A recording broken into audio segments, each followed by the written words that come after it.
Friends, ఇవి గోధుమలు పచ్చజొన్నలు కలిపిన పిండితో చేసిన చపాతీ. సో ఈవినింగ్ టైంలో నేను ఎక్కువ చపాతీ తినడానికి ప్రయారిటీ ఇస్తాను. వీటిని చేత్తోనే చేశాను అనమాట.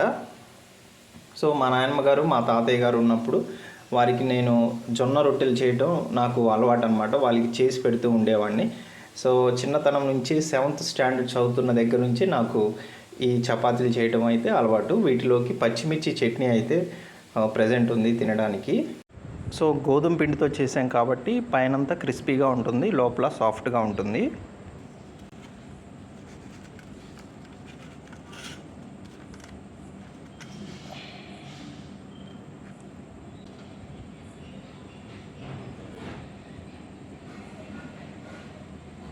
మీరు కూడా ఫ్రీగా ఉన్న టైంలో తప్పకుండా ఇలాంటి హెల్తీ ఫుడ్ ట్రై చేయండి. Thank you all.